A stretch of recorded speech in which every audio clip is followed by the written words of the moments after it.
Hello, कैसे हैं आज सभी लोग। आशा करती हूँ अच्छे होंगे और खूब मन लगाकर पढ़ाई कर रहे होंगे मेहनत से। हमारे चैनल हिंदी ज्ञान धारा पर आप सभी लोगों का बहुत बहुत स्वागत है। आज हम सभी लोग पढ़ेंगे छंद। पिछले वीडियो में हम सभी लोगों ने अलंकार पढ़े थे, इसमें पढ़ेंगे छंद। बहुत ही इम्पॉर्टेंट टॉपिक है। इसको समझने में थोड़ी दिक्कत होती है, मगर होता बहुत सरल है। जैसे कि छंद का अर्थ क्या होता है। छंद शब्द की उत्पत्ति छद धातु से मानी गई है, जिसके दो अर्थ होते हैं, बंधन या आच्छादन करना, आह्लादित करना। इसका और भी होता है, जैसे कि जिस शब्द को योजना को वर्णों या मात्राओं और यति गति का विशेष नियम हो उसे छंद कहते हैं। ओके, फिर क्या है छंद के अंग। छंद के अंग कितने होते हैं। छंद के अंग जैसे वर्ण मात्रा, वर्ण और मात्रा। जैसे किसी अक्षर को बोलने जो समय लगता है उसे मात्रा कहते हैं। वर्ण या मात्रा मतलब कि किसी भी अक्षर को बोलने में जो समय लगता है उसे क्या कहते हैं, वर्ण कहते हैं। फिर क्या है इसका गुण क्या होता है। 3 वर्णों के समूह को गण कहते हैं। जैसे गण क्या होते हैं, गण 8 होते हैं। जैसे यमाता, राज, भान, सलगा, अगर, जगड़, मगड़, तगड़, ये नहीं होते हैं, वैसे ही ये गुण होते हैं। अति मतलब निश्चित वर्णों या मात्राओं तथा यति से नियंत्रित छंद की लघु या प्रवाह को गति कहते हैं। जब निश्चित वर्णों या मात्राओं तथा गति के नियंत्रित छंद की लघु या प्रवाह को गति कहते हैं।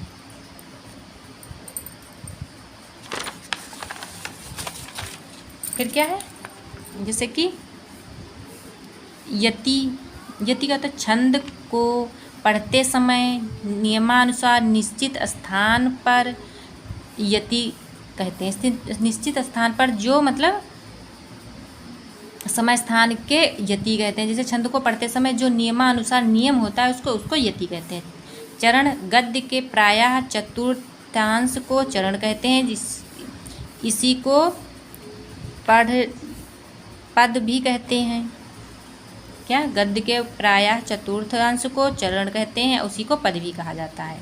तुक क्या होता है, चरणांत में वर्णों की आवृत्ति को तुक कहते हैं। जो चरण में आवृत्ति वर्णों की होती है उसे क्या कहते हैं, उसे तुक कहते हैं। तो इसे यति पढ़ी, चरण, तुक, गति, ये सब हमने पढ़ा इसमें। इसे छंद के प्रकार कितने होते हैं, तो छंद के 4 प्रकार होते हैं। छंद से प्रथम उल्लेख इसको ऋग्वेद में मिलता। छंदों का प्रथम उल्लेख है वो ऋग्वेद में मिलता है। छंद शास्त्र के प्रणेता पिंगल शास्त्र माने जाते हैं। पिंगल। फिर क्या है, छंद 4 प्रकार के होते हैं। मात्रिक होते हैं, वर्णिक होते हैं और वर्णवृत्ति होते हैं और मुक्त छंद होते हैं। तो छंद कितने होते हैं, छंद 4 प्रकार के होते हैं। फिर क्या है, मात्रिक छंद 3 प्रकार के होते हैं। कौन कौन से होते हैं, अर्ध सममात्रिक, विषम मात्रिक, विषम मात्रिक, सममात्रिक, अर्ध सममात्रिक, विषम मात्रिक। ये मात्रिक छंद के 3 प्रकार होते हैं। मात्रिक छंद के 3 प्रकार होते हैं, सममात्रिक, अर्ध सममात्रिक, विषम मात्रिक। फिर क्या है, सममात्रिक छंद। जैसे सममात्रिक छंद चौपाई। सममात्रिक छंद में क्या होता है, चौपाई होती है, 16 होती है, सुरोड़ा में 24 मात्राएं होती हैं, गीतिका में 26 मात्राएं होती हैं और हर गीतिका में 28 मात्राएं होती हैं। तो सममात्रिक में कौन कौन से होते हैं, जैसे कि मात्रिक में 3 प्रकार होते हैं, सममात्रिक, अर्धसममात्रिक, विषम मात्रिक। फिर सममात्रिक में चौपाई 16 मात्राएं होती हैं, सुरोड़ा में 24, गीतिका है यहाँ पे, गीतिका में 26 होती हैं और गीतिका में 28 होती हैं। अर्धसममात्रिक ये दोहा होते हैं, इसमें 19-11 मात्राएं होती। दोहा में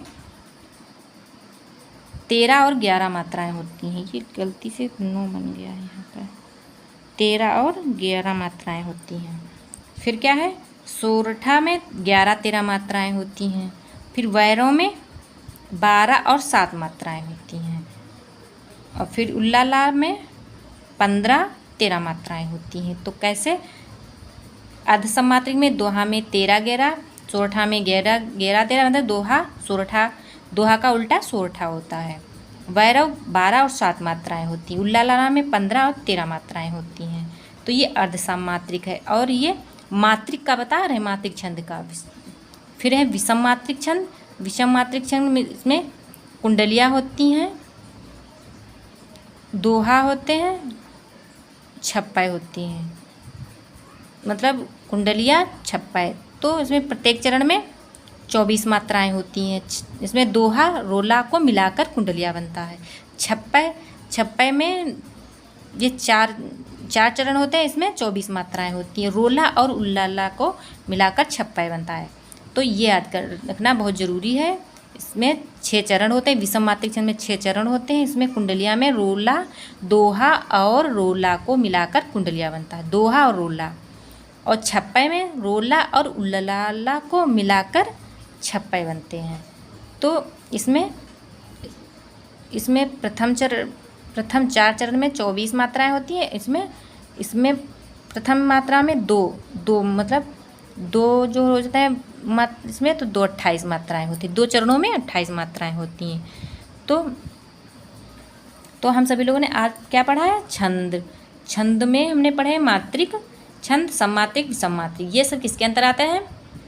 मात्रिक के अंतर्गत सम्मात्रिक, अर्धसम्मात्रिक, विषम मात्रिक, ये सब मात्रिक के अंतर्गत आते हैं। ये 3 प्रकार के होते हैं। उसी के अंतर्गत मात्रिक छंद में चौपाई, रोला, गीतिका, हरिगीतिका, और अर्धसम मात्रिक में दोहा, सोरठा, वैरव, और विषम मात्रिक में कुंडलिया और छप्पय।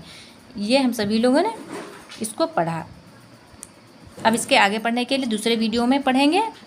ऐसे ही ट्रिक से पढ़ने के लिए आप सभी लोग हमारे चैनल को सब्सक्राइब कीजिए, लाइक कीजिए, कमेंट कीजिए। Thank you.